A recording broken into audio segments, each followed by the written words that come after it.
it's an interesting balancing game for me right now because I do want to pursue. There's still a twinge of me of rejection. Wow, why are you going into pouty mode and you feel so rejected and then you talk to all your guys and we're like, we're all rejected.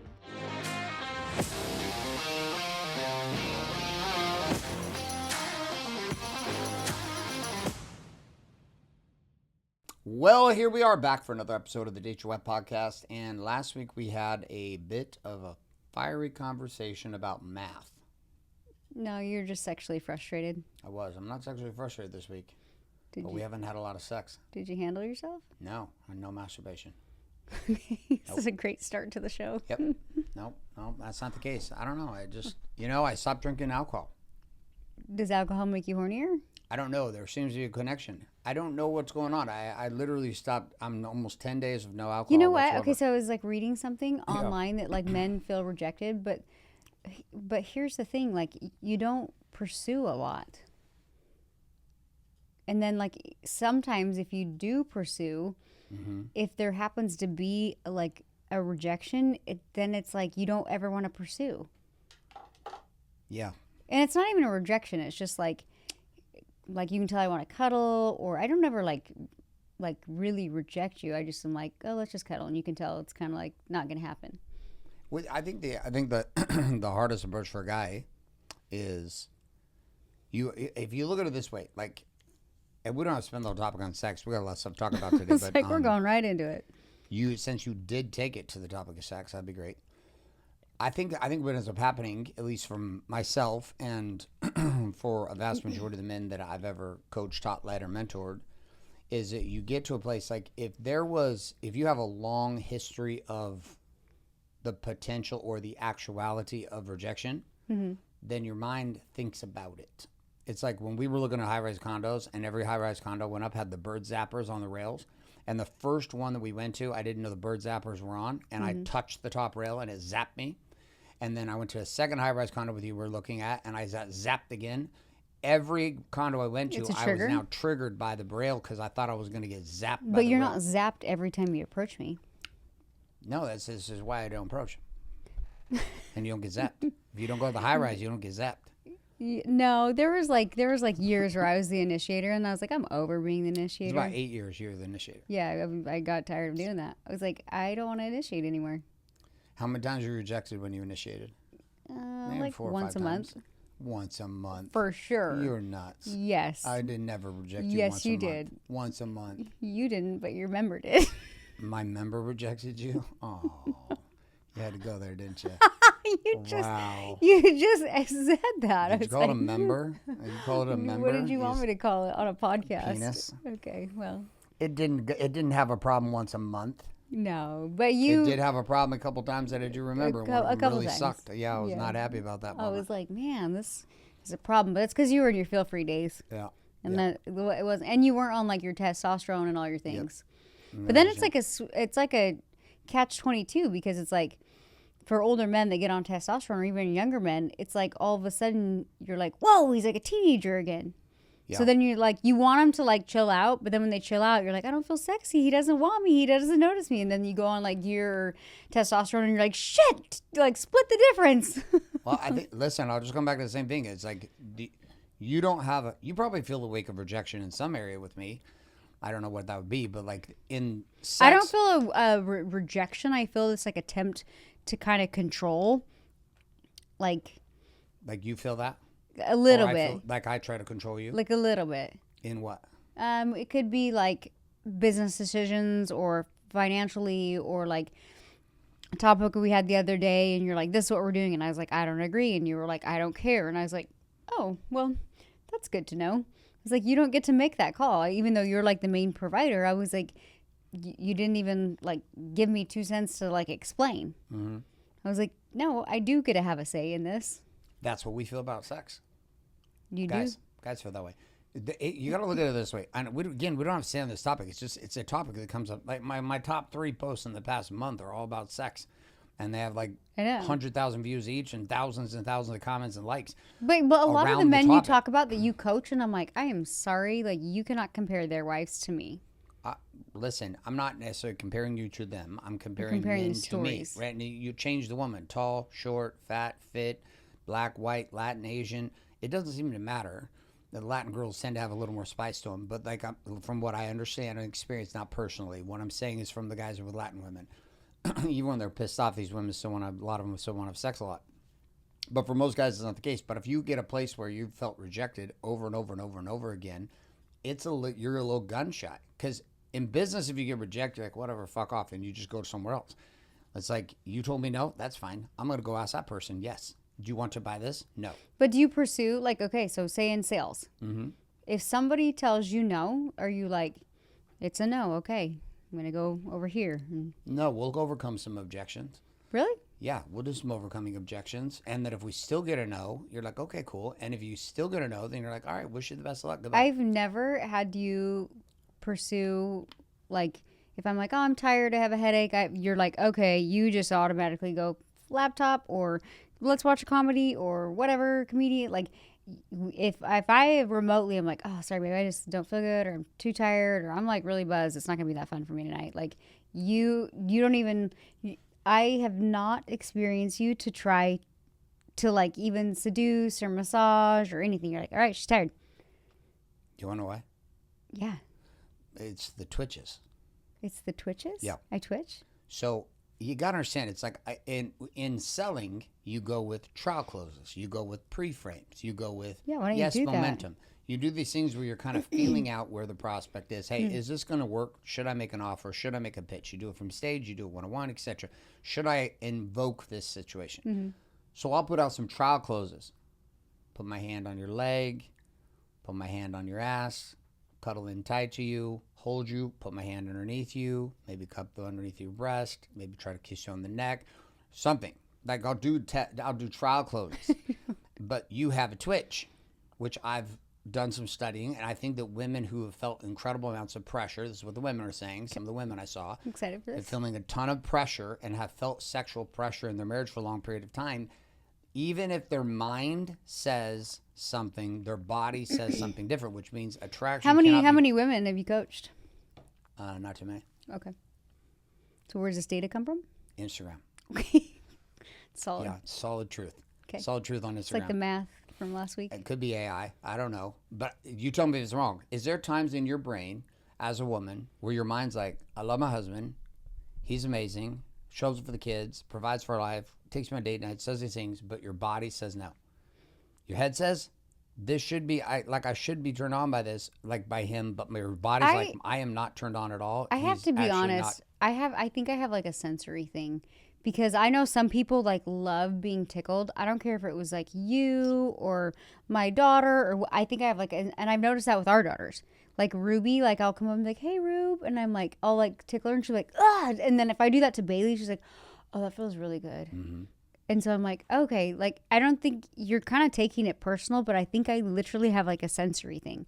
But I love massages because it feels like intentional. I don't like the tickly thing. Yeah. And I also, for women, like, if we're like sitting there watching a movie and it's like straight to the breast, you're like, whoa, wasn't ready. Hold up. Well, like, what's the approach? What should the approach be for you? For me, the approach, I think I'm like, I mean, we've only been together for 25 years. I'm like years, exchange. So give me the intel. I like exchanges. Like if there's any time you've offered me a massage, have you not gotten laid? No, I get laid every time if I give you a massage. So how is that not like a clue to success here? So I should offer you a massage a couple times a week? I mean, for some reason that works for me. I'm like, okay, it relaxes me. There's no TV going on. I can turn my brain off. Like I unless I fall asleep, which has happened. You've been like, I felt bad. You fell asleep. I didn't want to wake you back up. Mm-hmm. And I'm like, oh, thanks. Yeah, that's a great massage. And it's like you giving me an exchange without expecting something else. Because there's times too where I fall asleep and then you wake me back up and I'm like, whoa. Yeah. I'll go with it. But like, I'm like, geez. we're finishing this massage. And then you wake up the next day and you're like, I kind of felt bad that I took advantage of you. And I was like, you should.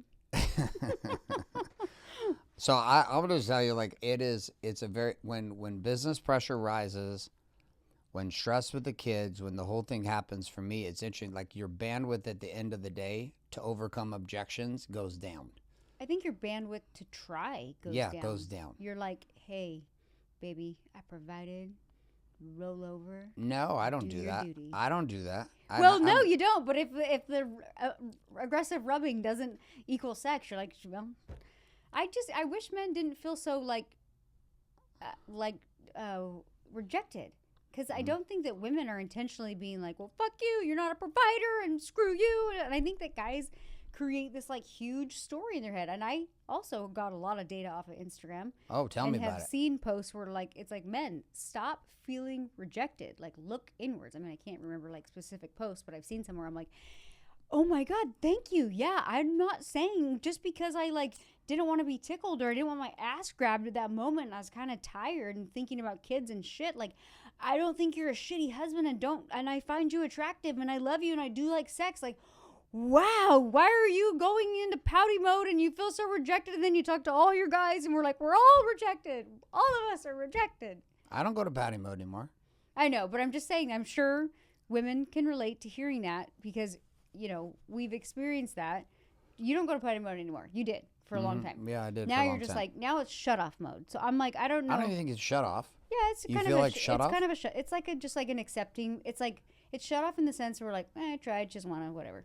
But then the problem even with that is like you're not like putting a lot of energy into that. But the problem is with that, us women, we can feel it. We're like, oh no, and the energy just kind of like builds and builds and builds and builds, and you're like, it's like. What do you mean the energy builds? The energy builds where I'm like, oh, he's not. You get to this point where you're like, he's kind of being grouchy towards me, and he's not looking at me with like googly eyes, and you're like, oh yeah, he hasn't been laid in like 4 or 5 days. Okay, and it's almost like you're just looking at me like I'm like your roommate, you know, and you're just kind of like, what's up, babe? Yeah, haven't you seen those clips up, on babe? Instagram? What clips? You haven't seen those? What, Where you got like more the data? dude walks in to his girl who's in the kitchen. There are like tons of them. People have done these reenactions where they come in and it's like when you haven't gotten in a while, she's like hot in the kitchen and she's like doing some short shorts on and she comes in thinking he's coming to give her like a hug or a kiss and she comes in to give him a kiss and he's like, oh, what's up, bro? Give me 5. Let's go. Give me 5. But Good job. Hey, good day. Have a good one. Kill it today. why do Get you it. why do you do that to yourselves? We don't. It's just like, why do women It do is. it? Why do women do It's us? a little bit of a shut off mode, and it's like a protecting mechanism for men. They're like, okay, I don't want to be pissed at her, I don't want to be frustrated at her, but I'm just gonna like shut it off. No different than you would see an attractive woman. You're like, I'm married, shut it off. But then you start to do it to your wife. You're like, shut it off. She's not interested. Shut it off. And we're like, Well, here's the thing. It gets weird for me is like I'll be sitting there, like I have a lot going on. I'm gonna commit to doing all that stuff. We go to the gym this morning, and we have a good time. We have good conversations. We're talking about some serious stuff all morning, and then we have a good workout. I feel like I'm a good trainer. Do some good training for you. Got the shoulders in play today. Good job. And then I'm coming to take a shower. You're naked in the closet, and my mind, like literally, my mind starts to play out like ratios. It's like, is it worth it? Is it worth trying to go for it? Is it not? You got less shit to do. Fuck it. Take a shower. Let's go. But I used to be pouty and angry about it. Now I'm in a place where I've also recognized I have used sex as a soother for my own stress. So, which is how you probably came to terms with like constantly telling me you feel so much pressure with it, which I didn't understand why you felt so much pressure. But if you're the soother to soothe my soul and I have to have sex to feel soothed, that's a problem. Mm-hmm. But if I can soothe myself, then the interesting part is then it's like my attachment to having sex goes way down. yeah. I mean, So whether we have it or we don't have it, I'm like, but I'm going to be like completely transparent on this podcast. you've done a good job of taking here. You said we always talk about sex on the podcast, and I didn't go there, and you bought it. Obviously, a topic. I don't think that women feel comfortable talking about it, but obviously, clearly, men talk about it all the time. I for the first part of our marriage, it was like I was a prude and I didn't put out and and then I like flipped the narrative on myself and I was like, gosh, I don't want him to feel that way and I want to define myself and all these things. And it was just the key to success was like, if I give my husband more sex, then he will be happy. So I was like, fuck it, let's be stripper Danielle, let's do it. And I found a lot of power in myself and certainty and was like, wow, this is very powerful. Yeah. I like this is fun. And then it got to this place where I was like stripper Danielle for like 5 years. And then you came to me and it was like you were unhappy and it wasn't enough. And we were like, you still weren't satisfied. And I was like, what in the fuck? So you tell me that you need more sex, lots of it, crazy sex. I grew up Mormon. I've been married to one man my entire life, and I'm like, cool, let's bring Daniela out. Susanna. Let's create this character, and if I do something, I do it well.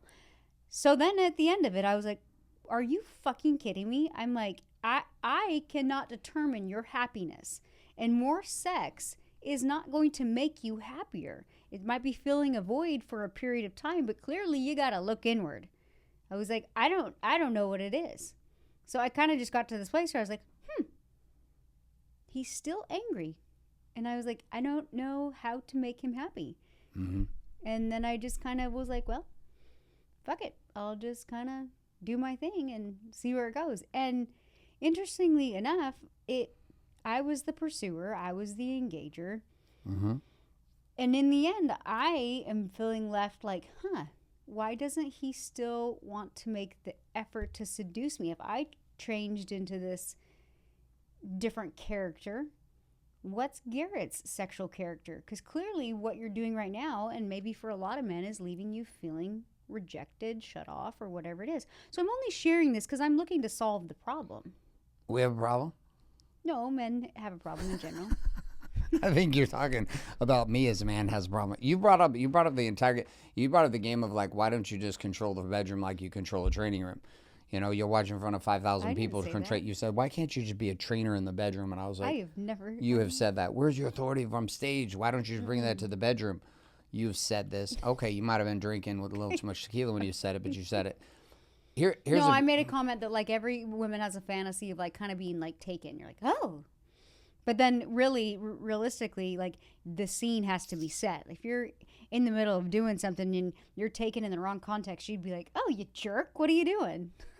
What is a signal when we come home from date night and you put on big sweats? Try Is harder. That's a try harder signal? You should try harder to get all these sweats off me? Yeah. Okay. So I am telling you though, like even if I put sweat, I do love putting sweats on. I always have cute underwear underneath it, so you don't have to worry about that.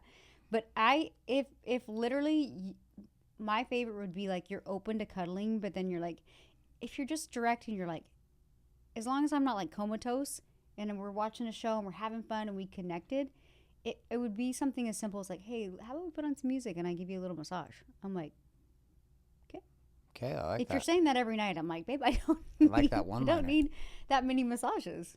Well, here's the thing is interesting. Our sex quantity has dropped significantly in the last year compared to what it had been for about 3 or 4 years. Yeah, it was over the performance when you weren't happy anymore. I was like, I fucking give up. I got it. Here was interesting. During all the sex time, we hardly cuddled.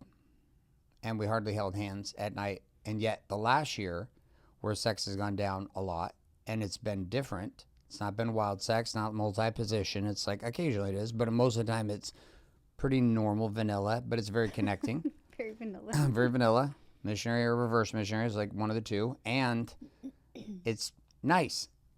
It's not wild. It's not crazy. It's nice. And I enjoy it. You enjoy it. It's great. But also, if you look at what's happened too, is like we in the last year have been cuddling to sleep like 85% of the nights. Like there's a desire for you to be held by me and I want to hold you. So it's a weird game because during all the years we were having tons of sex, we hardly ever cuddled. We'd get done and you'd go to your side, I'd go to my side, and maybe we'd hold hands across the bed. There was very little cuddling that was happening, which I've actually come to really enjoy in the last year, which is like last night. Last night we went, we saw our grandbaby, we hung out, we had date night with our daughter and her grandbaby. We came back to the house. I didn't shower. I showered last night, put on some sweats, which is a new routine. I shower at night. I've been doing that for like 2 years. We came in. I don't remember why we didn't watch a show or anything. No, it was like already like 9:45. We were just cuddled tired. in, and I just held you and went to sleep. Yeah. Which was nice. Yeah. What is the point? I should have offered a massage last night. If it's like, it depends. Like, if it's like a weekend where we don't have anything going on or we're not getting up, I think I'm like open to staying up later. But I'm kind of a grandma. Like, if we get home, like for us to come home on a Tuesday at like 9:30, 9:45, I'm like, oh, it's kind of like, because I have to like turn it back on. Yeah. Like mentally a little bit. I'm like, okay, I got to relax, but I also got to turn it back on. I got to focus. It's like it's a weird position for a girl because it's like, I got to relax and I also got to focus. I get it. Well, listen, I have been working on a project with myself for the past 6 to 12 months, which is when I came to the awareness that I was using sex as a soother. Don't, that's gross. Don't No, call I'm going to it call it that. a soother. What is a soother? A Now I'm soother is a like, I'm your binky. binky. Exactly. That's not Gross. attractive. But if I'm sitting trying to regulate my nervous system, and the only way, one of the ways I can do that is to have sex with you, which is a true principle for guys. Having sex calms guys. It connects him. Like I feel more connected to you when we have sex. And, but if that's the only time I'm having sex with you is when I'm needing to be soothed, or I'm stressed, or it's been a long It's day. a release. Why don't we just call it a release? It is a release, soothe? a soothe, a release. Okay, so when sex becomes just about release, like you're not really down with that either.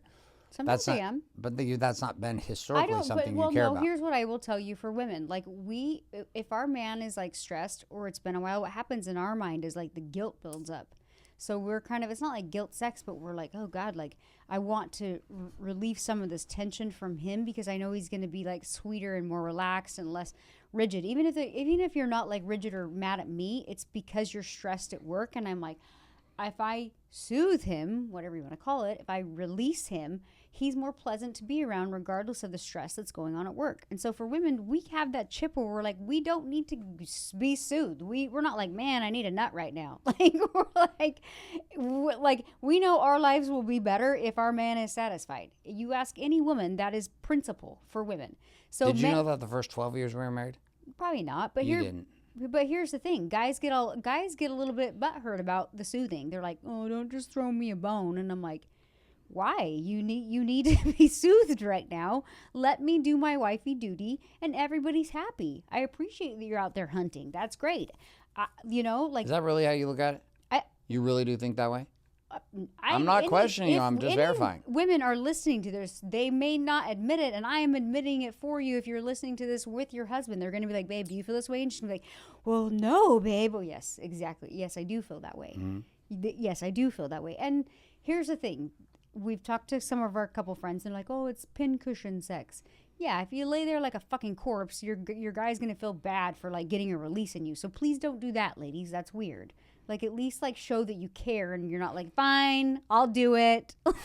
Because the release, we don't care if we get off. And in fact, we can actually connect knowing that you're fulfilled. We're like, wow, I'm glad that he got that release. Even if we don't have an orgasm or we're too tired or whatever it is, this is part of marriage, is that I can be in that situation with you, not a dead corpse, and I can still be like, hold you and be like, I'm glad you had that release and we had that connection together. Women, we don't need that kind of release. We just don't. So if I'm speaking to men and women in this, ladies, if you understand that your man needs a release, please don't be a dead corpse, because it can still be very valuable and connecting for both of you. That's my tip of the week. I like it. Listen, I know you want to be pursued. And I think I do it's interesting to me because I was telling you this from like what the shifts we made coming into 2026. Like, we've spent more time together in the last 6 months, like with our current schedule, between 2 to 3 date nights a week, like two times during the week, usually a Saturday together, and then Wednesday mornings at the gym. So like we have like 2 date nights a week, a Saturday date either during the day or at night. Plus we have a Wednesday all morning together until like 11 o'clock. We go to the gym. I take the kids to school and we hang out. Like, the combined amount of time that we're spending together every single week was like incredibly high, higher than it's ever been for us. And we've been going on dates like for a decade plus, like every week at least once. But as the time went up, do you feel more seen in the time? Like, does it make you, because what does pursuit actually mean? Does pursuit mean that I feel like I'm more, kissing you on the neck? It means no, I'm no, like, I feel more connected to you, but the reality is, for me and probably a lot of women, I'm like, oh, I feel more respect and love. I'm not hornier though. yeah. But I'm also like, hey, he needs release, and I'm more like less resentful. If there's more time spent together and I'm feeling connected, I'm like, oh, these are my needs. Okay, these are his needs. That's what I notice. But What do you think it is? When you look at the pressure conversation? Sorry to go back and answer your question. If there's not that time there and there's no attention, that's when it's corpse sex. And women are like, ugh, fine, he's providing oh, put in my mommy or my wifey duty.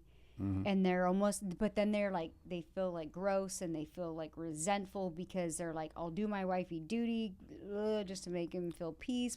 But that's when it's not like, I'm doing this because I love him. I'm doing this because I want to connect with him. It's literally, that's when it builds up like resentment. And that's when you get couples that like don't have sex for a long time because the wife just gets to this point where she's like, you're physically gross to me. There's so much resentment. It doesn't matter how hot you are of a man or how successful of a man you are. The women will build up a wall and become so resentful that they like are just like trapped in this prison of marriage of just being like, well, if he's paying the bills, I guess I'll live in this hellhole. Get it. Like, and I'm sure you have talked and coached many guys who are like, I haven't had sex in a month or a year. Trust me, she's in as big a prison as you are. But she doesn't maybe believe in herself enough to actually like get out of that prison or expect more out of the relationship or have those tough conversations. Yeah. Well, listen, I have okay, we got the massage strategy clear on that one. I think that there's it's an interesting balancing game for me right now because I do want to pursue. There's still a twinge of me of rejection that I still have to manage and navigate. There used to be a while where even if I was like approaching you, my nervous system would freak out, like I was going to be punished or rejected. Just like after like we lost everything in 2008 and 9, and for years, probably 10 years, anytime that we would run a credit card, there was a piece of my brain that was like, this thing's gonna be denied. I know. And I was nervous as shit about it. Even after like 8-9 years where it wasn't even a problem, I would still, if there was like we'd be out of the country and the card would get denied and I'd freak the fuck out. So it's like go ahead. I've studied so many books and teachings that you cannot erase childhood or traumas in your life, but you can't then let them dictate who you are, what you've done, and where you're at in life. Does that make sense? And unfortunately, when you feel that trigger, you can't like sit and dwell on it. One of my books that I've talked to you that I've been reading, well, I finished, and it's like one of those books you'd go back and listen to or read again. It's The Untethered Soul, and it's like you can experience life one or two ways, like in your own personal hell or not. And when you have these triggers, we all have these triggers. You can't let it affect you. And you're like, well, how do I not let it affect you? And I think for me and my triggers, I have to literally be like, no. I have to push them away. I'm like, no. Like it comes up and I'm like, no. And the more I do that, not just with you, but in like religion triggers and family triggers and things like that, I've had multiple scenarios, whether it was with food, family, religion, or culture, where I'm like, no. I hate the feeling of being triggered so much and it owning my mind that I have practiced this where I just tell myself, no. And I'm like, get out. And the more you do that, it's more you like retrain your brain to not be triggered. It's like a foodie is like, I have to have treats. And you tell yourself, no. We've talked about this to where you're like, I don't even want a treat. That's so weird that like I had to have 7 cookies every night. Like, and I couldn't control myself and the triggers and I needed to binge eat these cookies. And now we look at a dessert and I'm like, ew. Like not really ew, but I'm like, I just don't have the desire. I think that you can do that with triggers. I think you can retrain your brain to not be triggered and create stories. It takes a constant effort to take that trigger and say no. And, you know, people have said, oh, you're cold and you didn't process that. I'm like, fuck you. I don't need to process this anymore. This trigger is dead to me. It is not who I am. It does not own me. It doesn't own real estate in my fucking mind. And so I say when something comes in, I'm like, that is not me. And I can just push it away. And I don't know if that makes me cold, but I'm like, it doesn't bug me. It's on you. If it bugs you, then that's your trigger. It's not mine. I don't disagree with you. I remember there were times where been like a week, 10 days, we hadn't had sex. And I remember getting to a point where you kind of just get to a place where you're like, okay, I'm just gonna shove it down, ignore it, and work. And then there were even situations or places where I would avoid you to not have sex because of the idea of having sex and then not knowing when or if it would come again for another week or two or in a week and a half. I was like worse. It was like, dude, I'm going to open up Pandora's box. And instead of opening Pandora's box, let's just keep it shut. I'm chill right now. I'm good. If we activate it, then my flow is going to be back in place. And then I'm going to be horny all the time. And then it's going to, I don't know, it might be a week. It might be 10 days.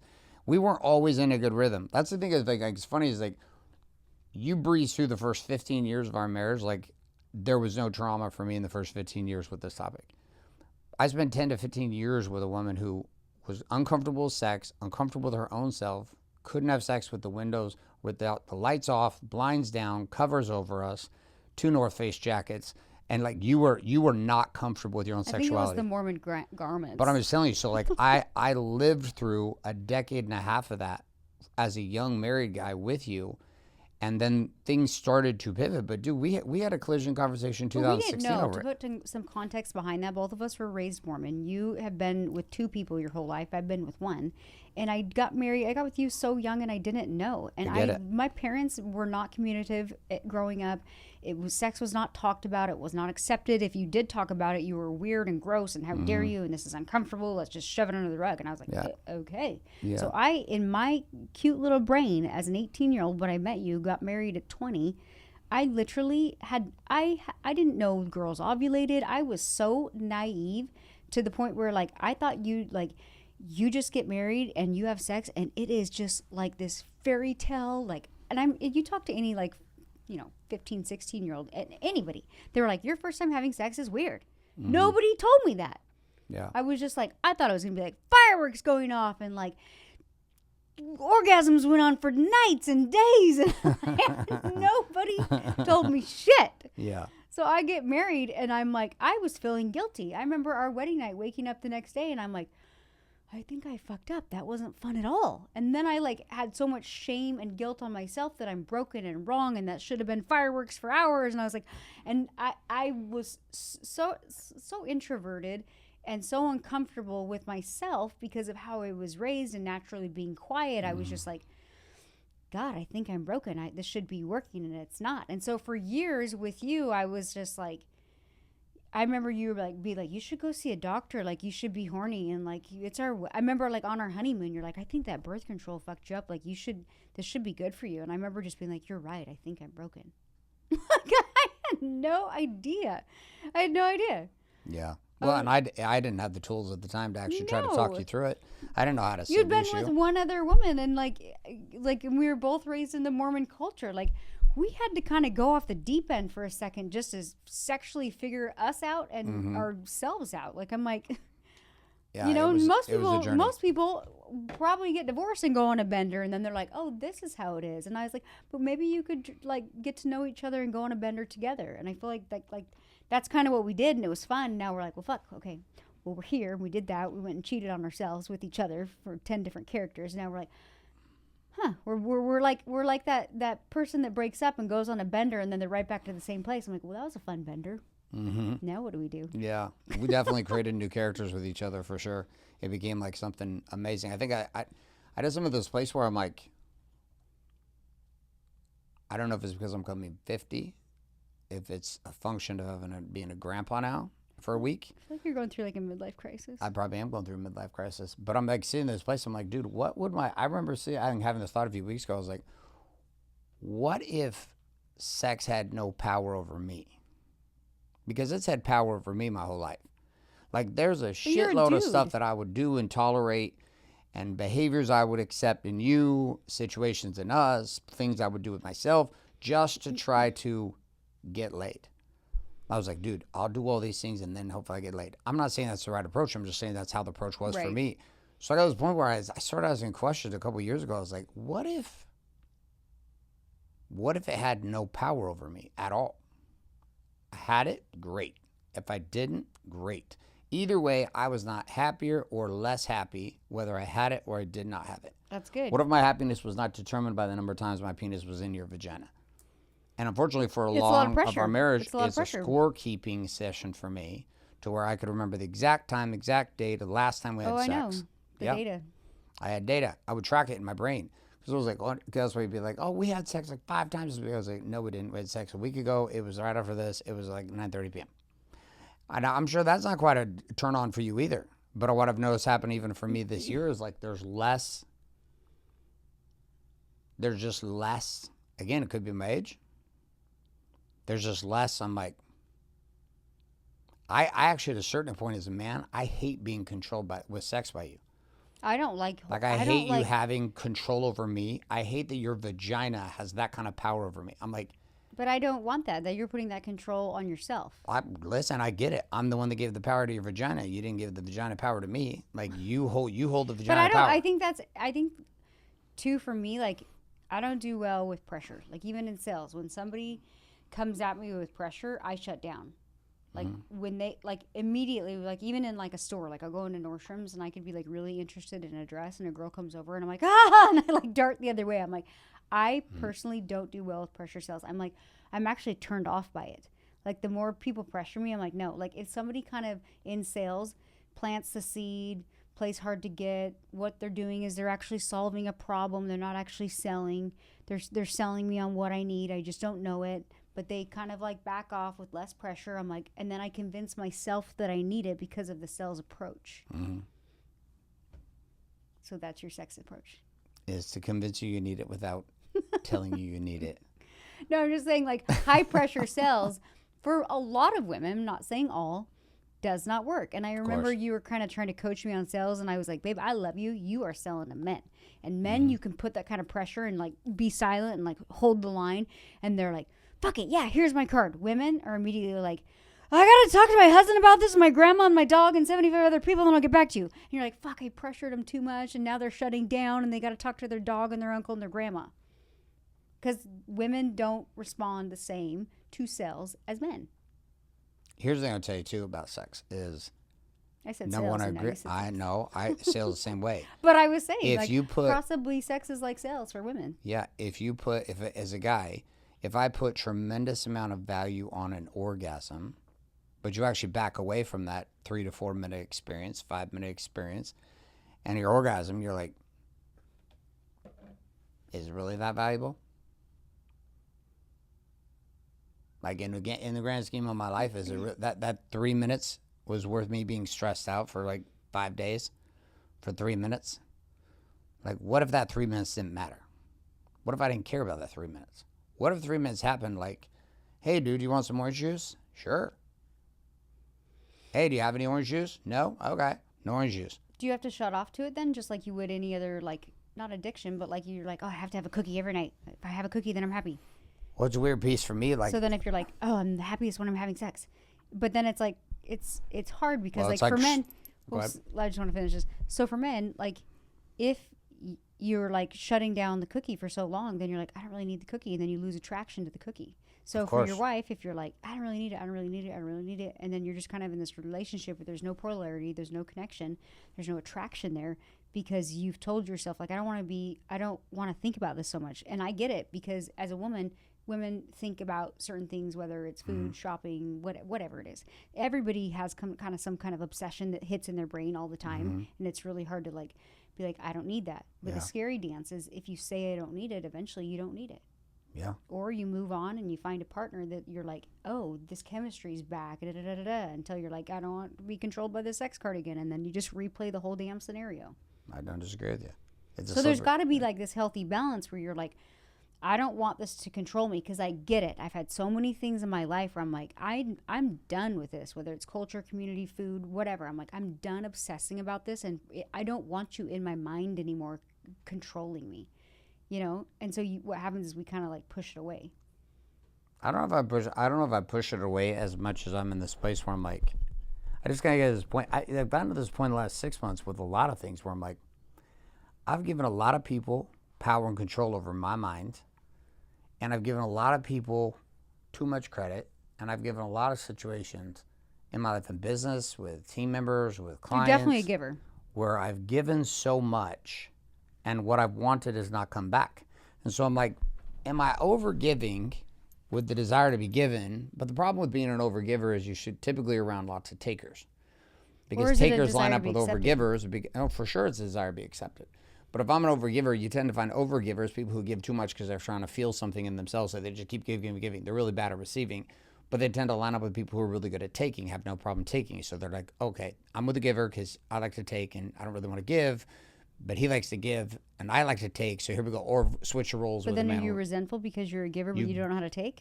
You get to a place of resentment every time as an overgiver because Yeah. you give too much. And then my mode had always been, I give a lot, I give too much, I pay too much.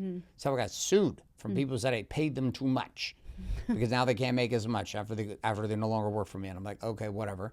And I'm in this place like I give and give, but I'm in this new season for myself where I'm like, what if I just stop doing that? Like, what is this overgiving the world giving me?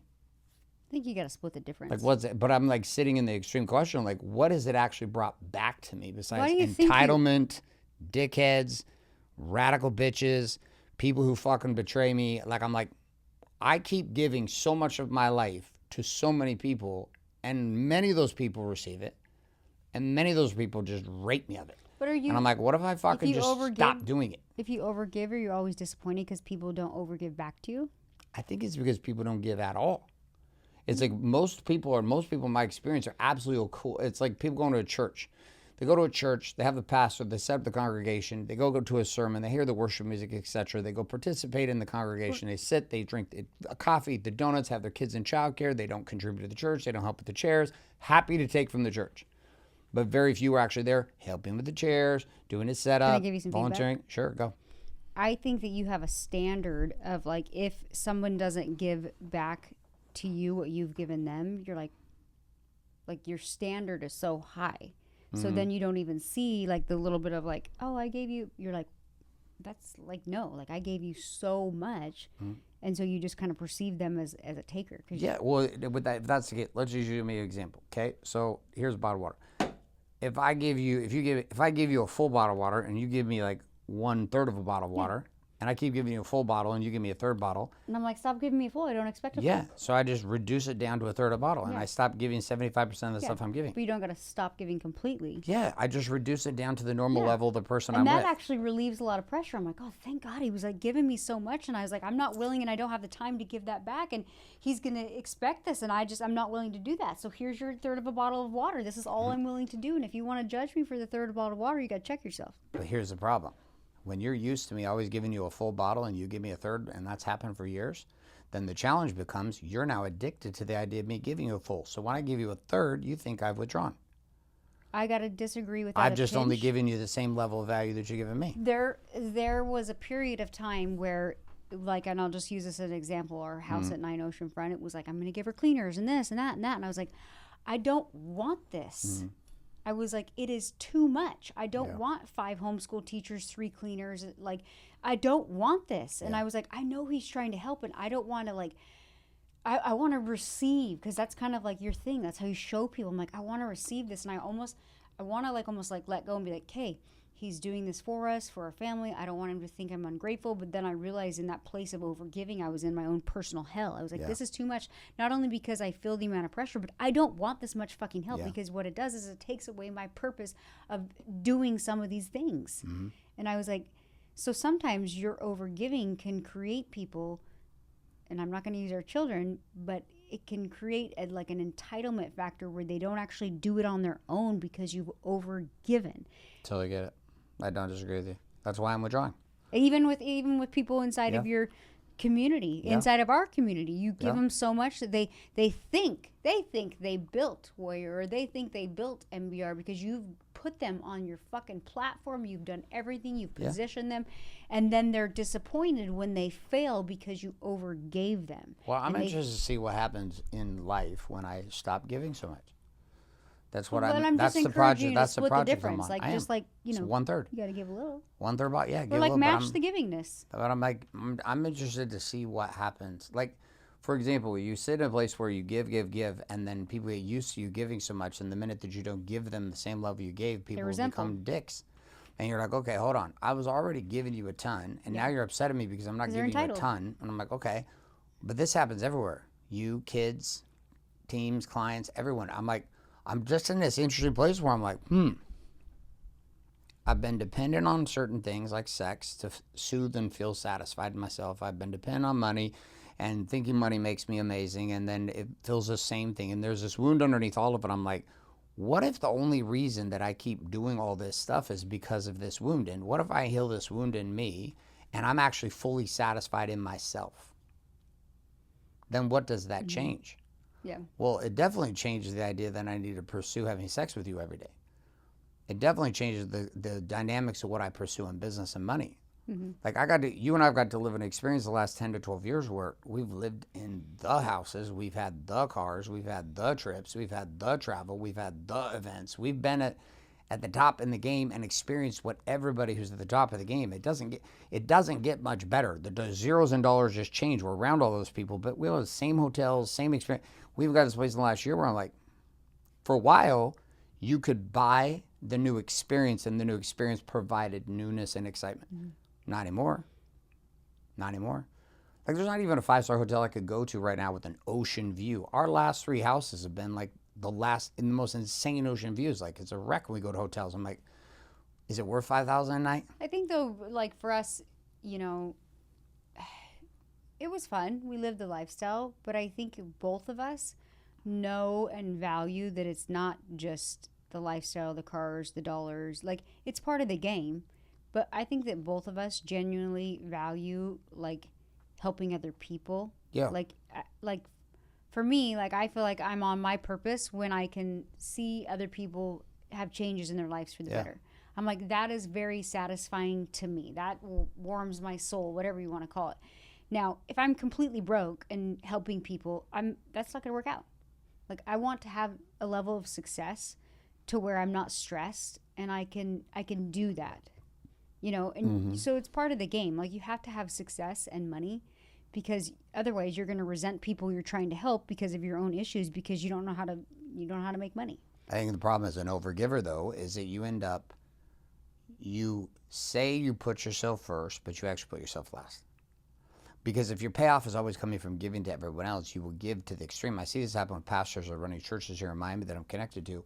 They give. 2 of these pastors hit complete mental breakdowns in their mid-50s as pastors because they've been giving for 30, 35 years in the ministry, giving to everyone Monday through Sunday, giving, saying it's in the name of God's work, etc., only blowing themselves up and disconnecting themselves from themselves. I'm like, well, there's a high in it. There's a high in helping other people. For sure. And I love helping people who want to be helped. I love guiding people who want to be guided. What I'm just in a place where I'm like, my illusion of possibly something I've lived in for 20 plus years, 30 years, that when I have this, then I will be seen. Is it you will be seen, or you will have acceptance of yourself? That was not the agenda. The agenda was not acceptance of myself. I didn't even know I should want that.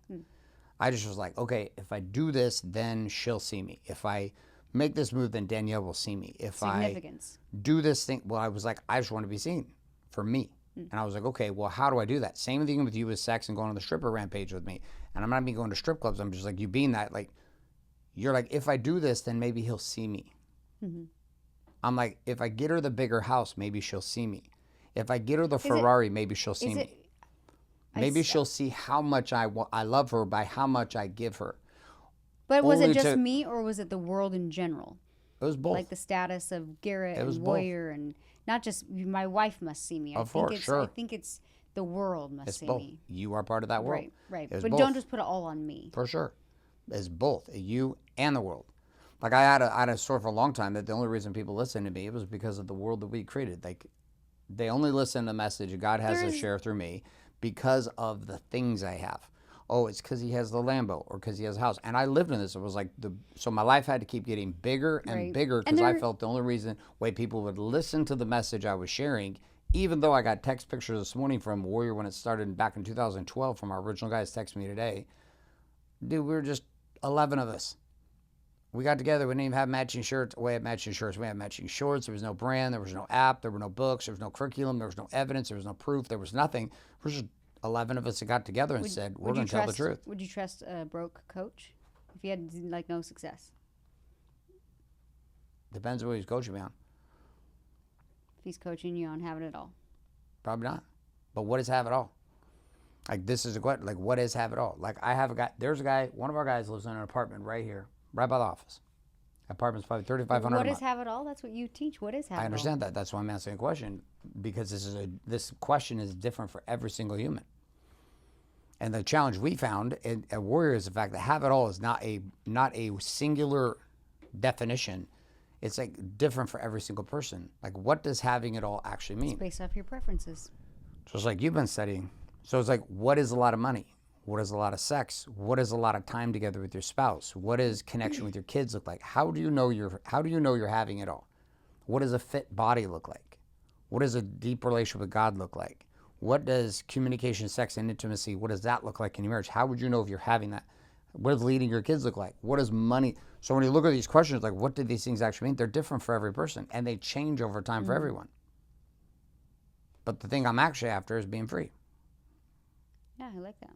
And there's a lot of things that I pursued in having it all that did not make me free. But I had it all, but I wasn't free. I think your freedom, when I text you this today, I don't know if you read that text, but sadly, I feel like your freedom comes from just a really bad abusive childhood. Like how you were raised, like I feel like that really stems some core beliefs inside of you that you're still kind of like you've proven yourself to some point that you're like, I don't want to do this anymore. It's like little boy Garrett is like, I don't want to do this anymore. I don't know what it is. I feel like it's time to understand who you always have been and who you are. And part of this is a part of your journey. Yeah. And I can respect that. And I think it's just, I think that it's not sad is not the word I'm looking for. I'm like, I want you to be free, you know? Because I'm like, in you being not free in the sense of like, oh, I'm going to go live in a tent and walk on fire rocks. I'm like, I want you to feel accepted. I want you to understand who you are. Like when you are like teaching and doing your thing, I'm like, oh, that's you, you know? And so it's like and we all have this. It's like you almost have like your person who you know you are called to be and are. But then there's like always like these kind of, I don't want to say imposter syndrome, but it's like you don't fully see yourself as who you are. Does that make sense? Yeah. Well, I think the person who has the toughest time, maybe at times seeing who you are is yourself, and the second one is your spouse. Because when you see someone every single day, and you have to experience all of life with that person, kids, marriage, ups, downs, 25 years of life, it's very difficult. Like, I've always wished there was a way, without us getting divorced and without us breaking up and being done, that I could teleport you into life with another dude. And that you teleport me into life with another woman for one simple reason.